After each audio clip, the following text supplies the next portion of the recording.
Hey guys, welcome back to my channel. This is Rituja Kulkarni and today's video is a productive day in my life. So आज मैं 7 बजे उठी and मैंने brush किया and after that मुझे पानी पीने की आदत है 1 गिलास भर के. उसके बाद मैंने ब्रेकफास्ट किया, दैट इज़ डोसा, जो मेरी मम्मी ने मेरे लिए बनाया था and it was so yummy. And ये मम्मी की स्पेशल रेसिपी है. डोसा फ्राई होने के बाद उसमें घी डालकर उसमें मैगी का मसाला डाले तो एक अलग ही स्वाद आ जाता है, जो कि हमारे घर में बहुत शौक से खाते हैं. उसके बाद मैंने चाय पी, तो फिर चाय के लिए अर्ज़ किया है, ना शायरी चाहिए ना इश्क के अफसाने, ना शायरी चाहिए ना इश्क के अफसाने, बस एक कप चाय दे दो सारे गम भुलाने. After that I went to the medical, जहाँ की मेरी प्रैक्टिकल ट्रेनिंग चल रही हो, यानी कि इंटर्नशिप. कल हमारे यहाँ बारिश गिरी थी, आप देख सकते हो. तो फिर मेडिकल से आकर मैं पढ़ने बैठी and first subject it was pharmacology and मैंने बेसिक से स्टार्ट किया था ताकि मेरे ऑल कंसेप्ट्स क्लियर हो और एग्जिट एग्ज़ाम में मेरे लिए फ़ायदा हो.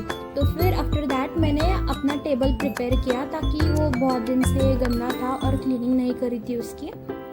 And also I wanted to tell you that जो भी आपको पेंगुइन दिख रहा है वो मैंने अपने हाथों से, यानी क्राफ्ट जो भी इनविटेशन कार्ड्स रहते हैं उससे बनाया है.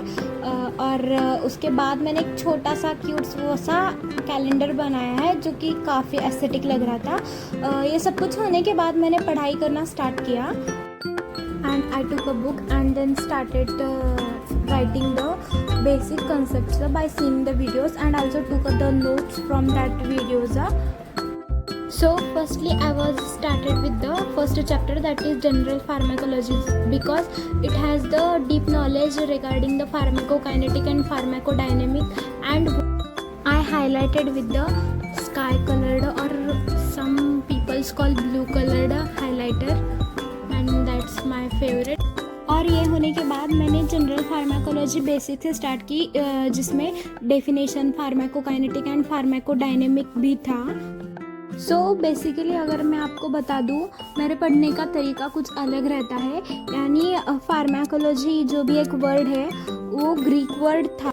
तो फिर मैं आपको बता दूं कि फार्मेसी फील्ड में बहुत लॉन्ग वर्ड्स रहते हैं, जैसे कि आप देख सकते हो फार्माकोलॉजी, उसका वो 2 वर्ड से क्रिएट हुआ है, यानी कि फार्माकॉन और लोगोस. फार्माकॉन का मतलब ड्रग रहता है और लोगोस का मतलब स्टडी और उसके रिलेटेड साइंस. तो फिर फार्माकोलॉजी शॉर्ट में it is the that directly interact with the living systems. तो फिर मैं आप सबको बता दूं कि फार्माकोलॉजी ये मेरा फेवरेट सब्जेक्ट है, ताकि उसमें ड्रग एंड क्लासिफिकेशन के बारे में पढ़ने को मिलता है और मुझे क्लासिफिकेशन बहुत पसंद आते हैं ड्रग्स के, एंड आल्सो द एंटीबायोटिक्स के क्लासिफिकेशंस एंड डिसीज़ के टाइप्स भी पता चलते हैं फार्माकोलॉजी में. And it was so interesting subject. And usually those studies are about physical, chemical, biological and also physiological effects on the body. And I have to tell you that pharmacokinetic and pharmacodynamic both are different. Pharmacy field में और या मेरे class में ऐसे बहुत सारे students हैं जिनको फार्माकोकाइनेटिक एंड फार्माकोडायनेमिक में बहुत बहुत बहुत कन्फ्यूजन होती रहती है. एक what drug does to body and what body does to drug, बस ये दोनों कंसेप्ट याद रखने के बाद ये दोनों की जो भी कन्फ्यूजन है वो एकदम से क्लियर हो जाती है. एज अ फार्मेसी स्टूडेंट तो फिर फार्मेसी फील्ड में मैं आप सबको बता दूं कि सिर्फ टर्म्स इम्पॉर्टेंट रहते हैं, जैसे कि ड्रग्स, लोगोस, फार्माकॉन, उसके जो भी मीनिंग्स रहते हैं ना, वो याद रखने के बाद आपको फार्मेसी बहुत ईजी जाएगा.